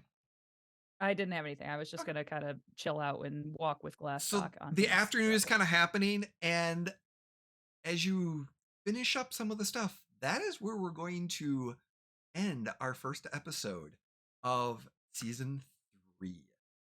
Woohoo! Thank you everyone for joining us. We are very happy to be back. We're going to go around real quick and say who we are, where can we find you, and all that other good stuff. Brynn, our Yes. Carrie, how are you doing? Yes, Thank you I'm so much. doing great. Brynn, Oh my gosh. Carrie, That same was person. yeah, that's very like the Timey Whimey. It's just merged. I'm Carrie. Yeah, obviously you can find me here. This was awesome. This was so much fun. On gonna be coming up on some things on MTD, which is kind of TBD about when we're starting and when we're playing and all of that stuff. But Mondays you're gonna be able to find me on Scribes and Scrolls. That is coming back in the very near future. On Thursday nights, we're starting a new one, Kids on Bikes campaign, which is super fun. And actually, this coming Wednesday on MTD, we are playing Call of Cthulhu with a new GM and a familiar crew of people. So it will be a blast and a half. Be sure to check it out. And thank you again, Jay. This was awesome. This coming Wednesday when this airs, or this coming Wednesday as in when we are recording? Couldn't tell you. Yeah, I got no to double idea. check. It's going to be in In the the Wednesday in the evening. past. So they're going to be Alright, through a few episodes. So yes, make sure of you go course. back and check all those episodes out. All right. No worries. Good Thank note. you, Carrie. Jeff, how are you Thanks. doing, sir? I'm very good. Thanks so much. I am Jeff, and I love playing in this game. You can find me here on the Emporium for Wayward Gamer, right here in the Legends of the Natural Ones. And that's it. I don't do anything else because I'm in school. And so all of my time is spent doing homework or in class. Awesome. Thank you so much for Yep. joining us. Jim, how are you doing, sir? Good. I'm doing great. And I'm just glad to be back playing with these guys. So it's, I have no problem getting up at 6 o'clock in the morning on a Sunday to record with these guys. It's so much fun. Yes, we are pre-recording those, and I am so happy that you can. Thank you, everyone. I'm Jay, also known as NeoFed3 on the socials. Please join us. Feel free to subscribe to our channel, to our YouTube channel, all the other information that's out there. If you like what we're doing, we appreciate your support, but it's never a must. So we appreciate anything that you have done for our channel, and we will look forward to seeing you very soon. And take care, and we will always leave you with this. Please be kind, and don't be a dick or a jerk. Nah, I like that one better. that's much better. Nope. Sorry. New that's it season, new from now on. words. Same thing. Hey. Exactly. Anyways, take care. Welcome to Golarion. Yes. Welcome to Golarion.